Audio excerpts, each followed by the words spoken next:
Okay, awesome. So another wonderful guest on the hiring room, Dr. Adam Link. Adam, thanks for jumping on. I know you're a busy guy. Yeah, thanks for having me. Looking forward to this. Awesome. So you have such an interesting background.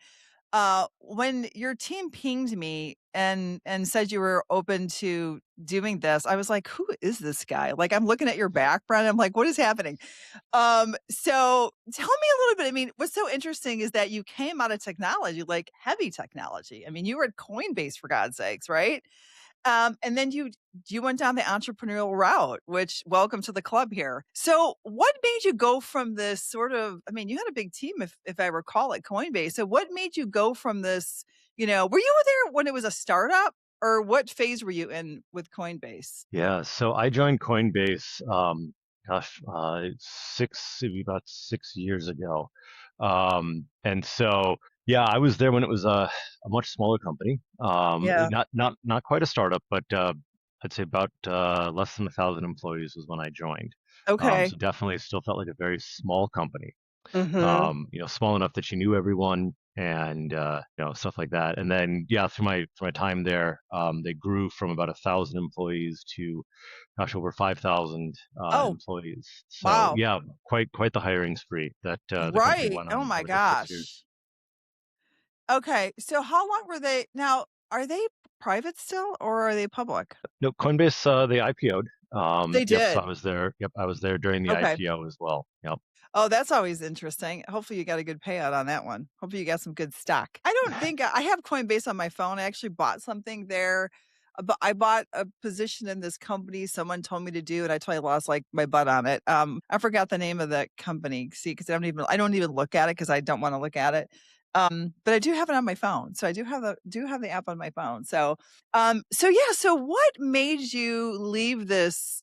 High pace, you ran, I mean, you're a software engineer. I mean, by trade, I mean, that's what the doctor's for, right? Like you have a PhD in, is it computer engineering? Yep, yeah, computer science, exactly. Computer science. Okay, computer Yep. science. So it's not like it's not like you just dipped your toe into this career. I mean, you jumped in, right? I mean, it's not only a lot of time to get your PhD, but it's also expensive. So what made you become this financial planner? Yeah. So my background, I actually have a bachelor's in finance. So Oh, going back okay. to Okay. college, I did go to school for business. Got a Okay. degree in basically what's called capital markets finance. So focusing on stocks and bonds. Did you go back after all of this? You went back to get it, or you got it initially? No, this was initially. Yep. Yeah. So initially, Oh, I so I, I came out. you always had this passion. I Yep. got it. Okay, so it didn't come out of no man's land. This No, was always no, sort of simmering. Okay, exactly. Yep. Yeah, it was okay. something that I've been trained obviously in Mm, finance, and then got my master's in computer science, my bachelor, or sorry, my doctorate in computer science as well. So I kind of have this dual track passion. I did work in tech for over a decade. yeah, Before making the switch to wealth management. And during my decade in tech, I was always the person that would end up helping my coworkers with like their 401ks and how that's to read funny. their employee benefits. Yeah, and Well, go talk to Adam. exactly. Yeah, it was a couple of years ago that I was sitting there doing that, and I was like, I should get paid for doing this. Yeah, So I went and became a right? licensed financial advisor, and then That's I could get paid awesome. to do it. Yeah, Um, yeah, nothing wrong but with really, that. yeah, yeah. Go ahead. Oh yeah, I was gonna say, really, it was kind of just the transition from, I've worked in small companies pretty much my entire career. Okay. Coinbase at 5,000 employees was by far the largest company I'd Oh, ever okay. worked for, and just kind of got to the point where I wanted to go back to being a small company again. Yeah. Being able to have just a couple coworkers, and right now it's obviously we're growing Fireweed Capital, but yeah, go back to being an entrepreneur, go back to kind of having that fun and excitement. So, did I get this right? Correct me if I'm wrong. Didn't you found a company before Coinbase at some point and then do a sale? Didn't you do an exit on your own? Tell me, yeah, tell me what happened, beforehand. That would be great. Because I think people are always intrigued about, isn't every entrepreneur's dream to do an exit? I know mine was. I was queued up to do an exit and it didn't end up working out. It was one of my dare I say, one of my career failures. There was a lot of circumstances around why it didn't happen, but it's like always like was a regret because it was like such a big goal for me, and I worked so hard at that, like almost blindly wanting to get it done, and then it didn't happen. And so it's not easy. I mean, this is not it's not an easy road in any way. And a lot more deals I'm sure fall through than go through. You know? So tell me about that. Tell me about that experience. I think that's always a good story. Yeah, so I've actually been to the exit table a couple times. Okay, tell me. I So want to hear yep, it. Yeah. yeah, I've ended up with three exits. Oh my Um, gosh. yep, Amazing. yep. So yeah, and one of the things is, yes, there's three exits. No, they're not all massive exits, right? Yeah, As you an didn't get entrepreneur, $1 billion. You didn't get a exactly. billion Yeah, bucks. Okay. yeah. As an entrepreneur, you got to just get to the table. Like sometimes you just got to get to Oh the table yes. and say, okay, I did one. Right? And then your Oh second time at yeah. the table, right? You're like, hey, I've done this before. Yeah, no, so I actually had, I'm going to say luck. The first one was much more luck than anything. My roommate and I had a mobile application that we had created. We basically, What he year was made it this? because, What year was this? oh, what year is this? Gosh, this was pre-COVID. Oh man, That's what when was apps this? were so hard to build, right? Now they probably build it now on Claude, right? Like, Yes, yeah, yeah. This is back when you actually had to write Java. You actually had to write stuff to build an app. oh And yeah. this would have been what? Post college, 2013, 2014, somewhere in Oh yeah, there. so it was kind of when, these things started trending, I think. Or maybe you're even ahead of the curve then. I don't know. You would know better than me. But so Yeah. 2013, okay. Yep, And yeah, what yeah, did the somewhere in app do? there.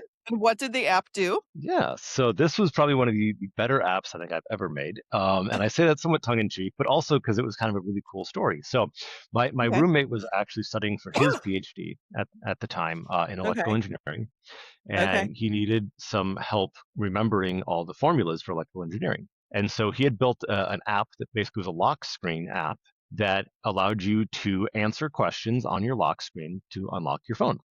And I had built the back end for it. And kind of the two of us, were building this app and saying, hey, here's all the other ways that we could use the app other than for PhD level of electrical engineering formulas, right? Like you could use this to learn Spanish, you could use this to learn another language, right? Okay, wait, Um, stop for 1 second. So walk me yeah, through an example of the screen's locked. So you're on your phone. The yep, screen's locked. So like this, right? Like it's locked. Is that yep, what you mean? And yep, then exactly.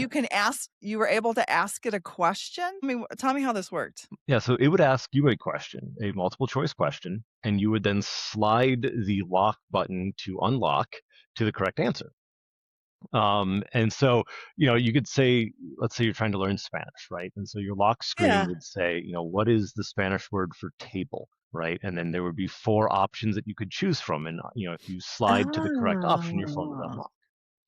Yep. Oh, And so interesting. It was like yep. a little game. Exactly. Yep. So yeah, I used it. I was trying to learn Dutch at the time, and so you My get all god, these are you just questions of like like, this total intellectual guy? Like, "I got a PhD, I got this, I'm learning Dutch." Like, yeah, I Jeez. had a friend who lived over in Amsterdam and he spoke Dutch. And I was like, okay, well, I'm going to try to learn at least a couple words in Dutch, right? And so I use that one. My roommate used it for, electrical engineering formulas. And kind of our getting to the exit table was we built a website for this app. And about 2 weeks after we built the website, a company out in California reached out and said, hey, we want to buy your app. Yeah, that is luck. And That is luck. exactly, yep. So Yeah, you and so had no, that's luck, right? you had no sales, you had no clients, you had nothing. Like, you we didn't we really had launch this. yeah we had people using the app, right? And so Okay, it was gaining okay, adoption, right? okay, there was some And adoption, but still, like, so yeah, we interesting didn't. because so many people that I just love how truthful you're being because you hear these stories, right, where people who are, like, super successful will say, "I had some luck." Like, they'll admit it, like, it was, like, the right time, everything lined up, it was just sort of lucky, like, you'll hear that. You'll see the podcast come out. I'm backed up at, like, 2 months with podcasts, so you'll see this young man, and you'll appreciate it. His name is Adam. Okay, no, it's not Adam, you're Adam. It's, Casey Devine. Casey Devine. Mhm.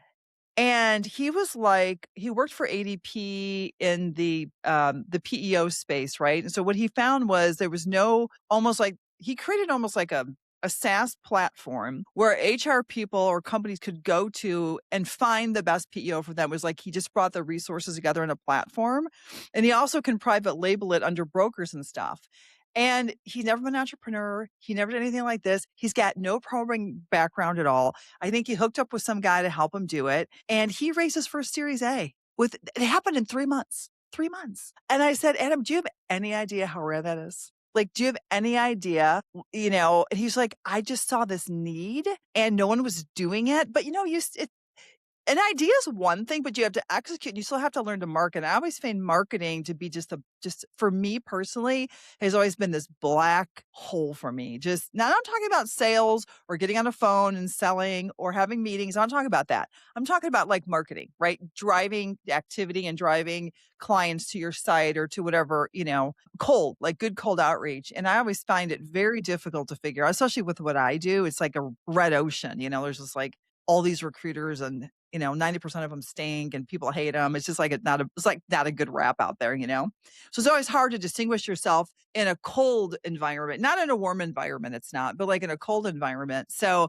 anyway, to my whole point is that, those things people can work on that and work on that never happen, or their timing in the market could just be off. It's interesting. So Right. that is awesome. So were you guys like, yeah, let's just sell? Or what did you do? Yeah, yeah. It was a pretty easy decision to say yes. We'll go ahead and we'll sell. And what ended up happening was basically this company. They were kind of a hybrid venture capital firm slash operating firm. Okay. So they would invest in companies, and then they would try to grow them with kind of their whole back office, so they had the Oh, yeah. marketing team and HR and all that. Yeah.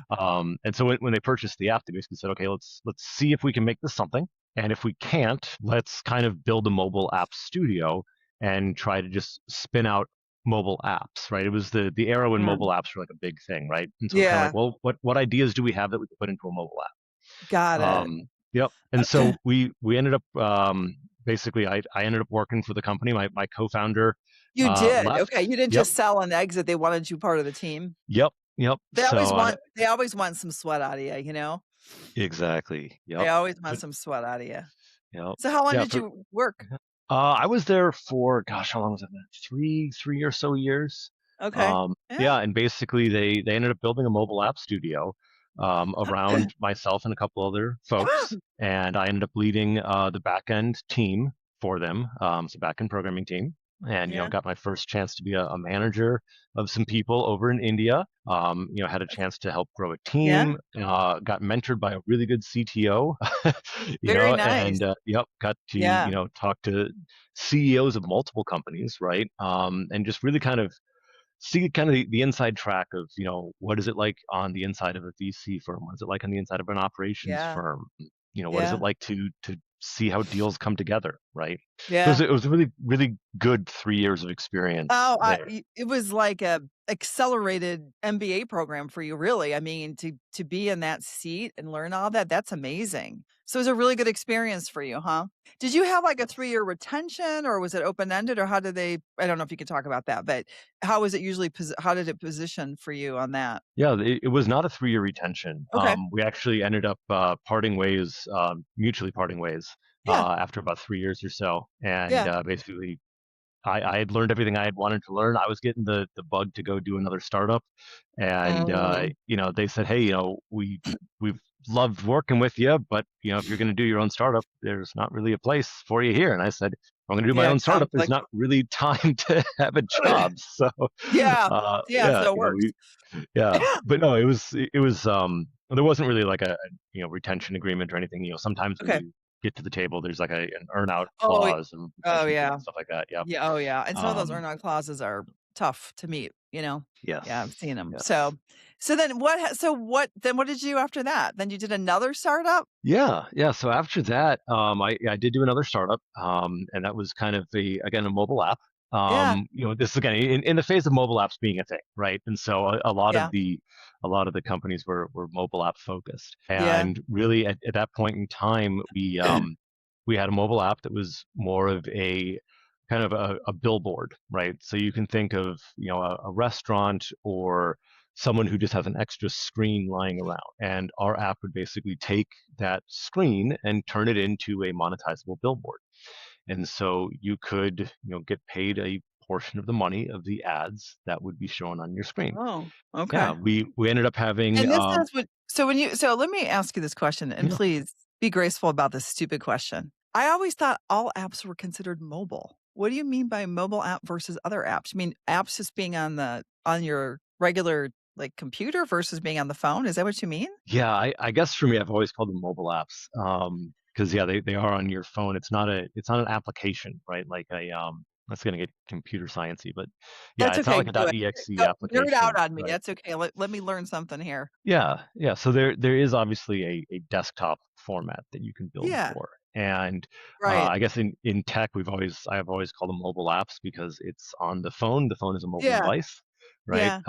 As opposed to a TV application you can build for TVs. There's a Oh, lot of I different gotcha. yeah, a lot of Okay. different They're just screen formats you can build different for. formats. Okay, I get it. Hmm. Because they'll talk about apps being on the computer now, like Zoom. Zoom will say, "Open the Zoom app," and I'm like and I think the same thing. I was like, "Well, this isn't really an app. Like, isn't the app on the phone?" And it does, but it does function differently when you load it, you know? It does function differently than, like, the traditional menus, I guess, it is a little bit different. Okay, that seemed very progressive, right? Because you were kind of you were capitalizing on that increased screen time for people, right? And using it as a billboard, which is prevalent now. I mean, that's how everything's paid for, it seems like, right? Hmm. So that seemed was that a little bit progressive, or did you kinda get in on a good time with that? And what were you thinking? How did you come up with this idea? Oh, what was Sitting the around with genesis some of beers that one idea? night? Like, what was happening?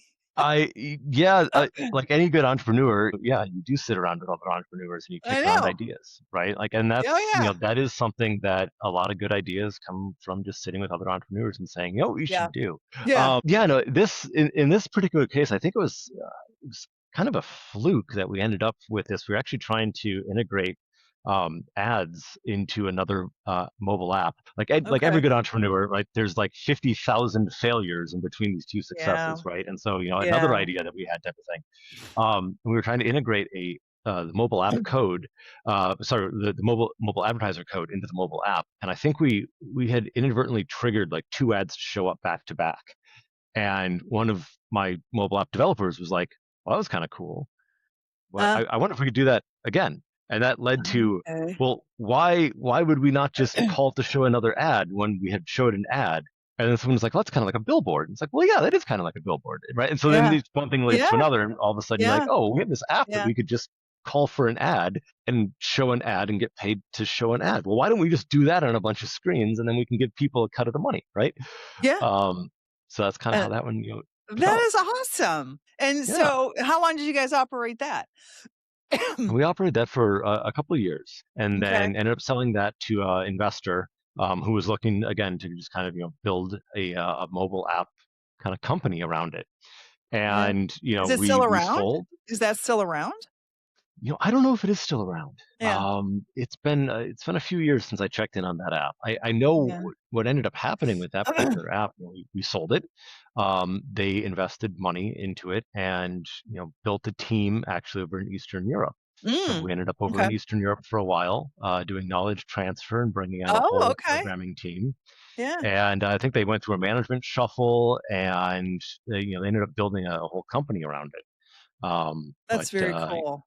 yeah, in the management shuffle, the original founders were out, and so we Yeah. took what we got, Oh, yeah. and they just, Yeah. kind of shuffled through the middle of an earnout, and we didn't get the earnout, paid out fully, but I again, get it. it's They make pretty yeah, lofty earnout goals, and they kinda set you yes. up not to make all of it, a part of the game, I guess, but well, that's super interesting, so I think about that because, I've been in m many startups, not like tech startups, it's a little bit different, but, it's some people are built for it, some people aren't. Everyone wants to do it. It's like, it's like you have to be built a certain way to, like, thrive in those environments, like, living in ambiguity, you have to be comfortable with that and just working a lot, like, being kinda crazy, but I think about, you know, what you're doing right now. So tell me about the firm now. So you've been running Fireweed Capital for how long? Yeah, so I started Fireweed Capital actually about 3 years ago now. Okay. It started out kind of as this side project thing, right? Like any Always good does, yeah. entrepreneur, right? You always start out with the side project.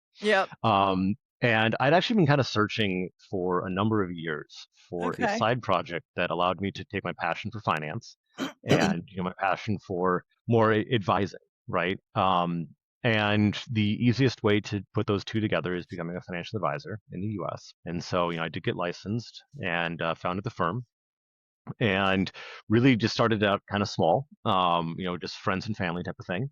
Sure. And over the years kind of went through various iterations of well, how do I work in finance, and is it personal financial planning, is it Yeah. capital raising, is it just trying to find a niche, and ended up after about 3 years of operation now to where we're at the point of we are growing and building on our client base, and we do have clients that know, like, and trust us, and we do have a niche philosophy for investing, and we do have a message, right? And it takes time to get all these things So, put but together, right? are you doing private wealth? Are you doing capital? Like, what are you doing? What's your niche? Yep.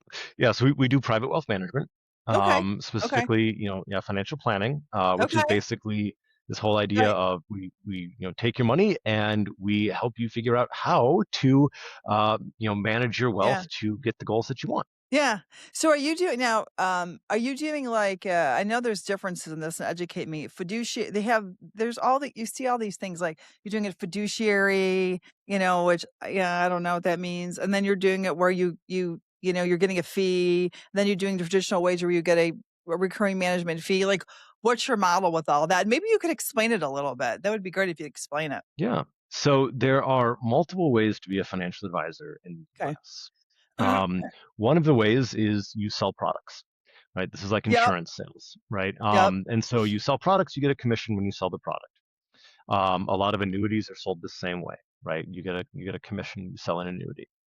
The other way to do this is going to be like a broker dealer. So you get a Right. cut when you sell stock, you get a cut of that share transaction. What we are is a fiduciary investment Okay. advisor. Okay. So what a fiduciary does is, by law, we have to put our clients' interests ahead of our own. And so anytime that there's a conflict of interest, we disclose that. But really, at the end of the day, we are working for our clients. And we are not trying to necessarily get the biggest commission check that we can. So we charge assets under management, which is basically a percent of the assets we manage. Yep. And what we tell our clients is, look, at the end of the day, we get paid when we manage more of your money. And so if you hear us saying things like, you should move your money to us for this and this reason, realize the reason we're saying that is, A, it's good for you because as a fiduciary, it has to be good for you. But B, we get paid more. Right. Yeah. And so, like, yes, Yeah. if it works for you and we get paid more, there you go. That's our Yeah. entire reason for saying you should move money to us for management. Right. But really, as a fiduciary, sometimes we have to say, the best thing to do is not move your money to us. And so that means we make less, Mm. right? And Yeah. we're just going to Yeah. invest in this relationship and hope, when you move your job, you move your 401k to us Yeah. and hope that we get paid eventually. But I tend to be very Yeah. upfront about that with clients, right? It's like, they're like, oh, well, what does this cost me? It's like, well, today, nothing. And what am I playing for? I'm playing for in 2 years when you change jobs, you remember that I did all this for you and you move your Yeah. money to me, right? It's a scary thing, right? Because as you age, you don't have a chance to make it. This would be interesting to get your take on this. So there's an author, and I don't remember his name, but it says his title's like "Don't Retire Retirement" or something like that. And his message was, all right, and you may or may not agree with this. Well, don't worry about having enough money now. Just keep working. That was it. Just keep working till you're 75. If you just distilled the book down, that was the big aha moment. Like, okay, well, geez, I never thought about that. People get sick in their 60s, you know? People get sick.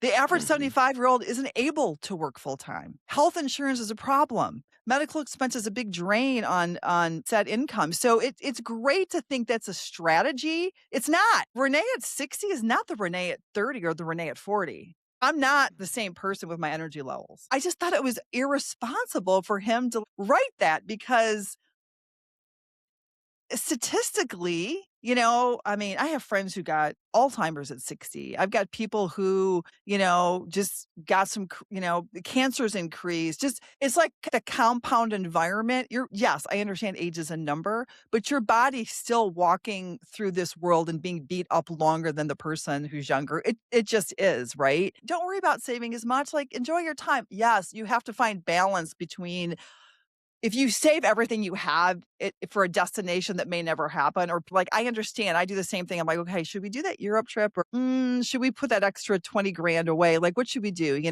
So you're always sort of battling that, right? That kind of balance of enjoying your life and then making sure when you're vulnerable and you're weaker, that's the crazy thing. You may not be capable of going to work. That's my point. But as a fiduciary financial planner, what are your thoughts on that? And you can totally disagree with me. And it's okay to disagree, but what are your thoughts on that kind of concept? No, Yeah. my thoughts are. Yeah, exactly. No, it's a view that some folks do hold, which is essentially, while you are healthy, make the most use of your money that you can. Yeah. And it's kind of the view of like, well, do that because you don't know what the future is going to hold. But that exact same, argument can be used to say, well, don't overspend today because you also don't know what the future is going to hold. You might live to 95 Yeah. and find yourself out of money at 80, right? So really the Which is worst scary possible. because what are you Exactly. going to do? Yep, Like, exactly. Yep. first, no one's going Yep. to hire you. A, just like, Mm, oh, I'm just going to launch a business. Like, it doesn't work that way. It doesn't work exactly. that way. Most people aren't built to be entrepreneurs. Like you'll hear this whole trending. Have you heard this whole trending? Oh, I've got to ask you about AI. I mean, I can't even talk about AI anymore, but I got to ask you because of who you are. I think it's interesting. By the way, go ahead. This is my ADHD. Go ahead. So there's two different Totally right. views. Yeah, there's Yep. views. Yep. Yeah. So I think one of Um, the views is, do what you can while you're healthy. yeah. What I've usually advised clients is the single biggest failure mode is going to be outliving your money, right? There's, to your point, nothing you can do by the time you're 80 and you have no more money and you're still living, right? That's like the Yeah. worst possible place to be. So you want to guard against that, right? And that's one of the big risks that we look at, and we make sure that there's a very high probability that you don't outlive your money. Yeah. Now, beyond that, what you kind of end up in retirement is there's kind of three stages. It's the go stage, the slow go stage, and the no go stage. Yeah. Anyone who's nearing retirement is very familiar with this, right? But basically, Oh a yeah. lot of people, when they first retire, they're so used to getting a paycheck that they feel that they should not take much out. Oh, And in Adam, reality, I will be freaking out. That's why I'm like, I will find ways to bring money in that doesn't take money yep, from my account. yep, Yeah, I would be that exactly. person. I would totally be Yeah. that person. Yeah, and in Yeah. reality, it's actually the first few years of retirement, once you've got a cadence down, that you should really be doing those big trips because Yeah. those are the While you're years younger. where, yeah, you're able to do Yeah. it, Yeah. right? And you don't want to say, well, I'm going to go visit Machu Picchu one of these days, and one of these days turns into 80, and now you Can't. can't physically go there, right? Yeah. Even though you got the money, right? Yep. Yep. So it is a balancing act between the two because obviously your money grows between 70 and 90. Your money's going to double, and of course, depending on the growth rate, maybe even multiple times, right? Yeah. So $2 million at Yeah. 70 could become 10, $20 million at 90. Well, $20 Does it? million at 90, well, it depends on how much you double and depends on your growth rate, right? But let's say $20 million in your mid to late 90s as you're nearing death is not going to be useful to Yeah, you. you're like, I don't care. Doesn't matter to me. Exactly, I mean, my kids will right? be happy, but that'll be about it. Yeah. Exactly. And Yeah. so, you go, well, would you rather then spend some of that money in your 80s? Right? Well, Yeah. maybe you're not even able to spend it in your 80s because you're not able to go do the Yeah. trips you want. Right? And so Yeah. now you're looking at like, Yeah. okay, well, now between 70 and 75, I got a couple $1 million. Right? Well, if you go spend $1 million between 70 and 75, your 90s look dramatically different. Yeah. You're not I going to be think sitting what's on also 10. interesting too, and again, this is just I'm generalizing. I'm just talking about myself personally, but I have Mhm. friends the same age and my sons are I have twins that are 31 and I have a son who's 34, right? And so they're in this, they're all successful financially. They're pretty much set. You may be old enough to feel this a little bit, right? Is that you lose your passion for doing some of these things. It's for your need for doing it. It's kind of like your first expensive watch, you know what I mean? And then after your sixth or seventh one, not that I have six or seven, but it loses its appeal, and I think the same thing happens as you age, or if you mature as you age emotionally, other things are more important to you. For me, Spending time with my grandson is the number one most important thing to me. And one of the reasons was because I was super close with my grandma and I know what it does for him. I know what it'll do for me. And so that's where I spend my time and my energy. I don't really care about other Gucci purse or an expensive restaurant. I don't care about it. All I cared about in all I care about in retirement is that I can stay in my home. We have 2 cars. And then making sure that I can stay healthy, right? Your needs are so different as you age, right? It's so interesting. Exactly. Anyways, I think it's interesting. But what worries me is that I think about back when we were really young, we didn't have any money. I think my husband was making $40,000 a year. I stopped working to take care of the kids because I didn't want to put them in daycare. No judgment, people. I just didn't want to do that. We were broke. We were so broke. I remember having $29 in my bank account till he got paid again. It was like, right? We always invested in his 401k since the day we never not did. And we would not have the money we have right now because we didn't have a lot of matching or people never gave me money. So my son said to me, he's 30, he's like, I've got 50,000 in my 401k. I want to start this. You think I should take it out? I go, I need you to go to the calculator. I need you to do compound interest. You're 30, do 10%, throw it in the S&P 500 for the next freaking 40 years. Look at how much money you have if you never add to it. He's like, oh, I go, that's why you don't touch it. Just don't touch it. Don't touch it. It's really hard to get it back in and you can't get the time back. And so if you don't suffer too much and you can pound some money in your 20s, like you may never need to add to it. Like you know what I'm saying? He's like, what about the investing strategy? I go, you got 40 years on the S&P. It's a 10% return over time. Like you don't even have to think about it. You know, buy Mhm. Vanguard, just throw it in there. But it's you don't have to worry about risk. In 2008 when everything melted down at them, everyone was freaking out when the Dow sank to 6,000. I was in business. I had a business. I had to lay off my entire company. I was like, what are we going to do? We're going to go down. We didn't go down the tubes. It was because a couple of clients saved us. No one was hiring. And I'm watching the Dow plunge. And I was more concerned about the credit lending on the business side. If you're in business, you worried about that part, right? It was capital. Mhm. I didn't care about the mortgages. I was like, okay. And I'm just watching this go and everyone's panicking. I'm like, I'm 40 years old. I'm like, just leave it. Don't do anything. Leave your positions. Just let it ride. I've got 20 more years. And what happened? We're at Mhm. 46,000, you know? Exactly. But that's when I was young and I wasn't worried about recovering, but when you're older, like, you have to manage it, like, it's a whole different ballgame, and don't they say there's, like, a 30%? Because for me, you're like, "I'm gonna pay somebody a percentage of my portfolio," right? You're like, but isn't there, like, a 30%, like, increase in return? Not 30%, but isn't there you usually make more money if you have an advisor, would that be correct? Isn't that the stats on that? Yeah. So there's a particular stat. It's called the Dalbar investor study that they do, and what it does is it compares the average return of an Mhm. index to the investor's return. And historically, investors get about 2% lower than the index across the board. And the reason Interesting. for that is people sell at the bottom and they panic. Oh, because they panic. Exactly. Yep. So Yeah. yeah, to your point, what I tell people all the time is, look, if you're accumulating money and you're the type of person who can look at a 30% drop in their portfolio and do absolutely nothing different and keep investing money, you probably don't need a financial advisor while you're accumulating money. But if you're the type of person who's going to look at a 30% drop in their portfolio and do anything different, stop contributing to a 401k, or think I'm going to sell to cash, or try to take money out, if you're going to do anything, you can hire a financial advisor and pay them a fee for probably a decade or more to Mm, help you avoid that one decision of selling when you're down. Because the amount of yeah. money you're going to lose when you sell when you're down can pay for a financial advisor fee for a long time. Yeah, because they show there's only so many days in a market. You can't time a market. There's only so many days in a market where you actually make money. It's Yeah. really interesting. So anyway, now what's really cool about what you do, most people don't leave if you do a good job because it is painful to leave a financial planner. It's like leaving your CPA. I mean, it is really hard to do. So you have to really screw up to lose clients. I mean, if you're taking care of them, they shouldn't be leaving you. I tell you what, just do really good on the customer service side and you have a low bar with that in this industry, Oh yeah. right? Yep. Super low Just bar. answer emails, answer phone calls. You know, it's yeah, it's not hard. 'Cause no one does it. I mean, some guy, a Yep. principal, a friend of mine took 50 grand and it's like all these years later, it's still sitting there now, so like a couple 100,000, but I'm just like, "You never called, you never asked, you never did anything, you never readjusted," Mhm. you know? I mean, at least I had used Vanguard for a small account for some, like an inherited IRA, and I did use their planning services, and, Mhm. um, and they'll make sure they're contacting me every quarter to talk to me and make sure things are okay. They have an automated process to do that, which at least is better than, "Sorry, guys, Principal Financial, I don't know."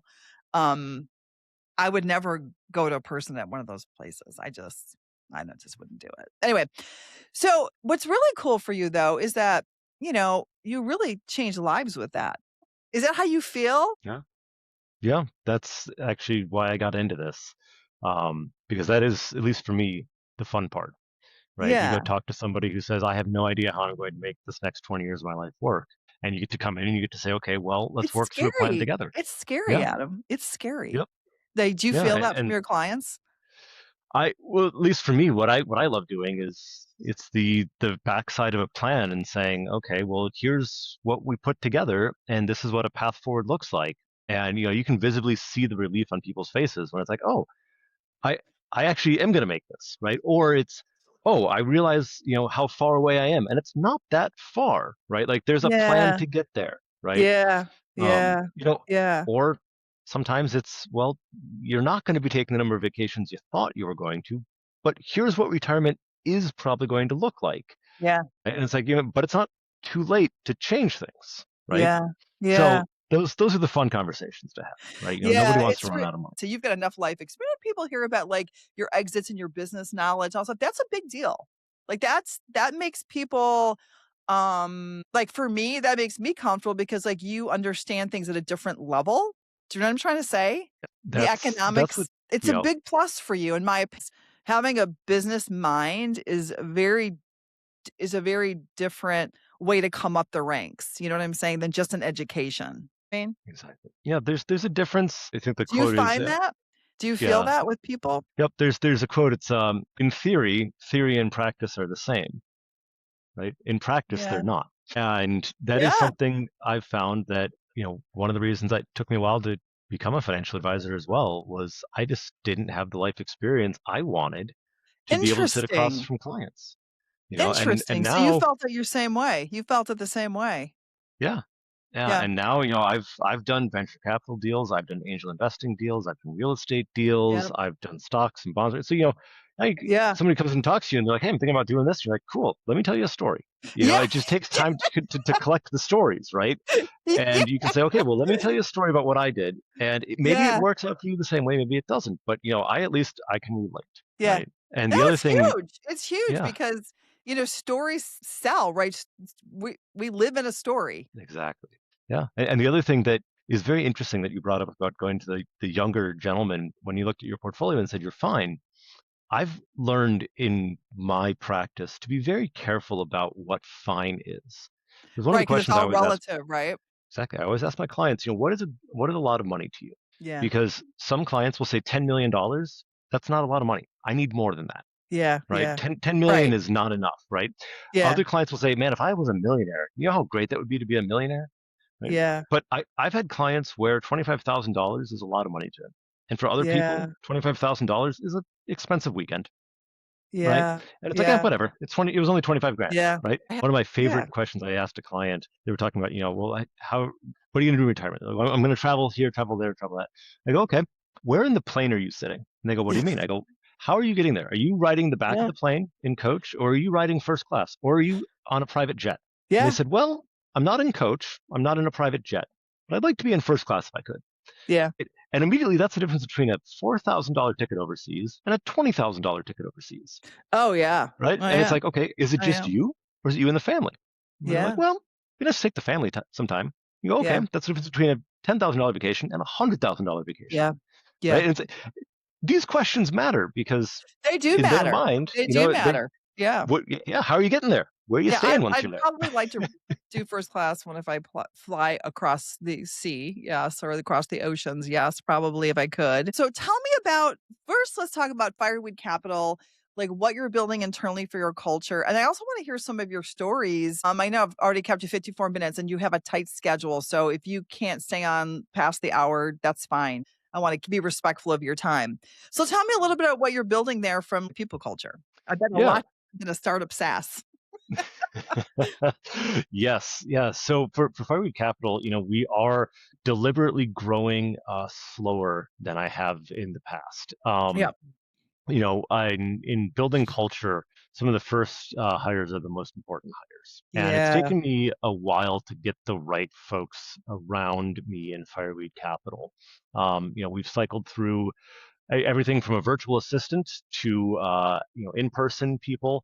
And what I'm really looking for all the time, especially in a small startup, is who is the person who's willing to work beyond the stated hours? Yeah. Because as a startup, you work, and that is all you do. I And know. you can have hobbies. Your hobby is usually a startup. And so Yeah, it's like, I yeah, know.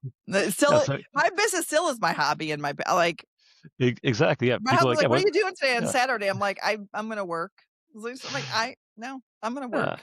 You Yeah, know? I got a couple That's emails true. to send out. Exactly, Yeah. exactly. Yep. And in your business, it's emotional. So people are calling you if the market, especially right now, you're probably on the phone for people to hold, hold, hold, don't freak out because of the market. Then the phone starts ringing when the market's down too. So, or while the Yes, market seems unstable, I should say. exactly. Yep. Yeah, and depending on who the client is, we've done our job if they don't call. So that means that Yeah. we're doing our job in communicating out, and we're doing our job in managing, the portfolio well. Yeah. Um, yeah, a lot of the stuff I look for in culture is just, are they willing to put in the work? Um, I've worked with very intelligent people on small teams before, Yeah. and it is nice to be amongst peers who are thinking the same, who are willing to put in the same amount of work, Yeah. and folks who recognize that it takes time to grow something big, right? So usually when Yeah. I'm hiring someone, I want to see, what is a big thing you've done? It doesn't have to be a business project, it doesn't have to be something that made money, but what's Yeah. something that took more than a few months to do, right? Did you have the stick to itness to get it The done? resilience. Exactly, because it, Yeah. it takes it takes time, and it takes a lot of Yeah. discovery to build a big project, right? No one's going to Yeah. hand you a playbook to build a big project and say, well, here's what you do, from A to Z. It's like, Yeah. well, I got to do something big, and Yeah. how am I going to get there? And half of it is figuring it out as you go, right? And we're all just Yeah, I figuring it always out say as you're we kinda go. jumping off the mountain and you're hoping the parachute opens and you're trying to figure it out on the way down. What Yeah. what was your first hire then? How many people do you have on team and who was your first hire? Like, what was the first hire that you got for yourself that you needed? Yeah, yeah. So for Fireweed Capital, right now we're at a smaller area right now. It's actually just myself and one assistant. Yeah, And so we've kind of, like I said, cycled through the phases, and where we yeah, are today right now is just kind yeah. of retrenching around getting that culture Well, you shouldn't right. have to have a lot of headcount in what you Um, do. I mean, you shouldn't have to have a ton of headcount in what you do, you know? yeah, It's yeah, not normal to have a big headcount, so yeah. it's I not I like would what you've done in envision the past. we're probably going to end up around anywhere between 5 to 10 people. I Yeah, think is where I want to cap yeah, this one. yep, Largely focused around advisors bringing on clients and yeah, having the right mindset. When I talk about mindset, one of the big things that I'm very keen on is finding people with an abundance mindset. So you're not necessarily selling because you need to eat. And in a yeah, sales driven culture, it yeah, is very important, I've found, to find people who are willing to take the long road or maybe even never get paid, right? Because they want to develop a relationship. And you have to have a very strong financial foundation as a to do salesperson to that, not yeah. have to care about commissions, Yeah, right? So it yeah, is a very rare person that I'm yeah, looking for, right? yeah. I got you. As Yeah, we grow, right? But yeah, that's the culture that I want is, you sit down with someone who says, "Hey, I can't be a client this year or even next year, but if my business hits, right? If my startup idea works." And those are the people I love working with, right? Because there's so much energy and passion around those people. It's like, well, yeah. yeah, when this one hits, if this one hits, well, this idea didn't work. What about the next idea?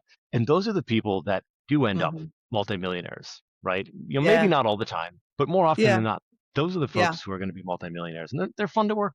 Right? And I've yeah, got enough people like yeah, that that I've worked with where, yeah, yeah, and you catch them on the upside, and sometimes they're on the downside, and you go, okay, well, I get it. You're not going to be a client this year, and we got to go drain that account, and you know, but yeah, on the back upside, we'll yeah, find additional funds. And Yeah, yeah. you follow people through those up and How are down you cycles. acquiring your clients? Did you have, besides networking, referrals, all that kind of stuff, are you doing any sort of like outbound marketing, cold marketing campaigns and things like that? And how is that Oh yeah. working? Yes. We do a lot of stuff on Facebook.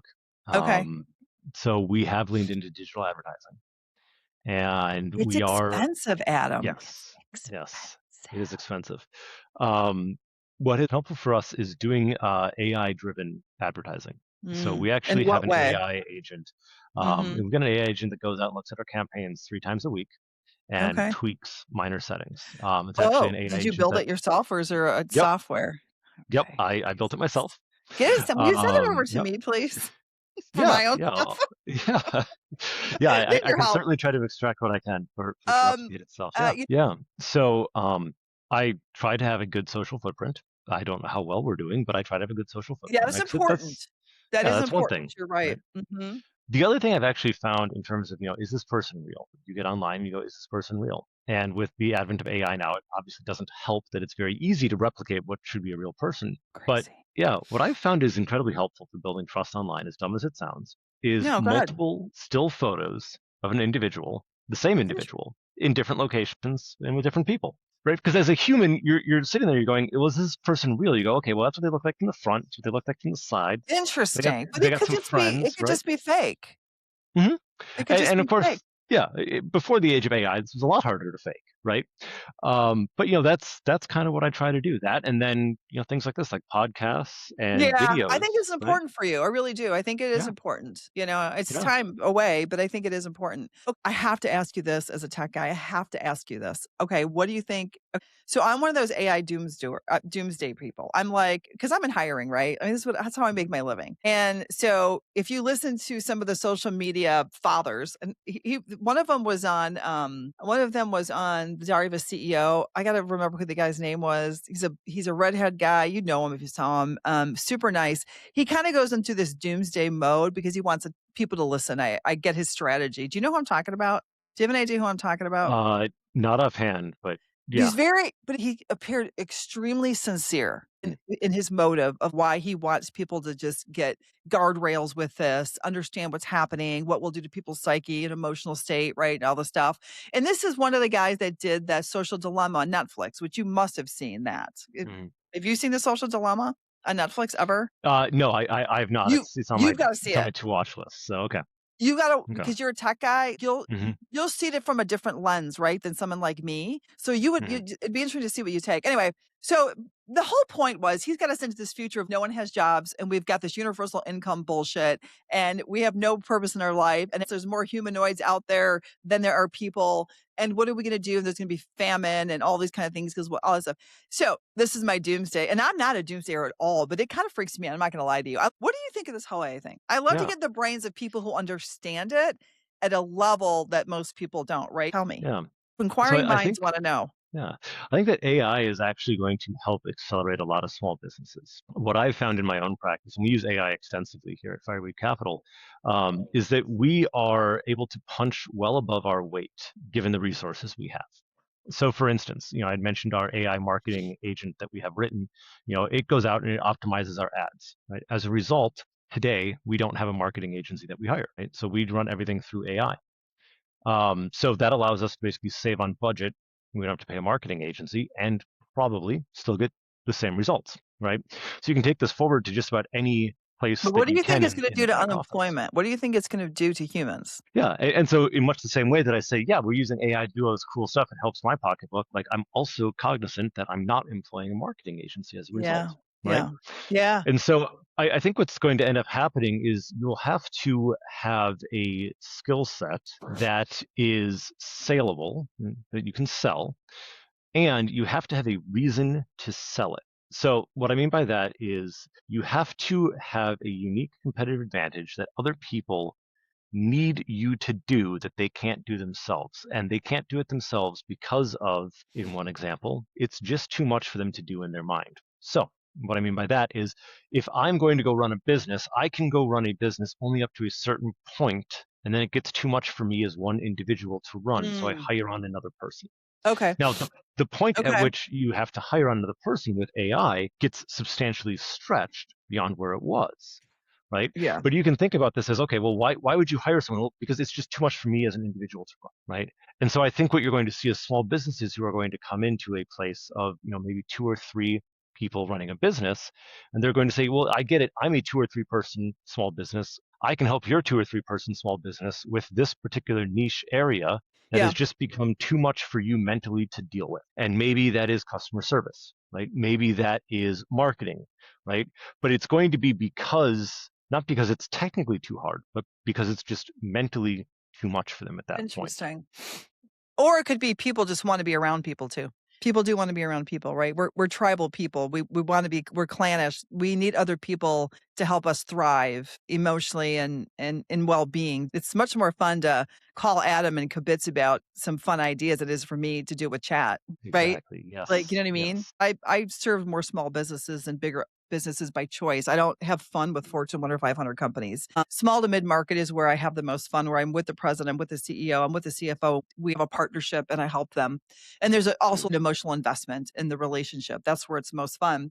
And I also find, I struggle with this because my practical mind is like, people are still writing checks. They're still not doing ACH. Small businesses are still writing checks. Small businesses aren't as progressive as people think now, because we're seeing all the big dogs out there. We're getting it all from the Fortune 100, but 95% of America is small business. They're still not using ACH. It's crazy. Something as simple as that in accounting is why are you still writing a check? We have it ACH or wires for how many years, right?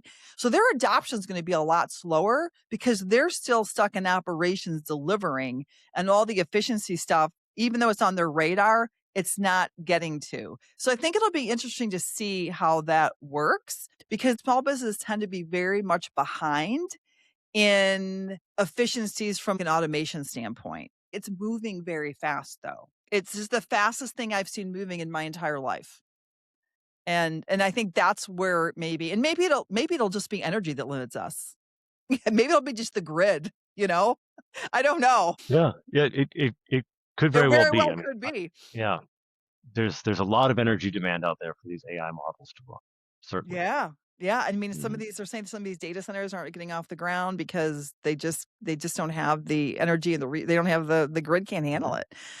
And you Yeah. just don't flip a switch on nuclear. I mean, I lived through the 80s when the whole nuclear thing went down the tubes. I lived through all that. And, and the Yeah. whole community like against nuclear and the meltdowns, all this kind of stuff. And then people understand you just don't flip a switch and turn nuclear on. And you don't flip a switch and turn it off either. It's not like that. So, and they're talking about nuclear again as being as being the answer to the energy problems. I don't know. I could talk to you all day. You are awesome. I'm so glad that your bot reached out to me. I don't know if the bot reached out to me. I'm just teasing you. Anything else? Any like last words? And I'll let you guys know how to find Adam. We'll get some information out there so you can find him, and hopefully people will see that you're a trustworthy, Joel, and genuine. And I think that's the most important thing you're looking for with a financial planner. Is trust. Exactly. Yep. So, anything Yep. else you want to say? No, it's been great chatting with you. It's been a Yeah. pleasure to be on the show. So thank you very much for having me. You got it. Thanks for being on the hiring room. I appreciate it. Thanks for joining me in the hiring room. If you like the podcast, please subscribe below and share this episode with someone you think that would benefit from it. We're always looking for good people to interview. So if you have a referral, comment below, or you can email me at renee@mseedinc.com. Thanks till next time.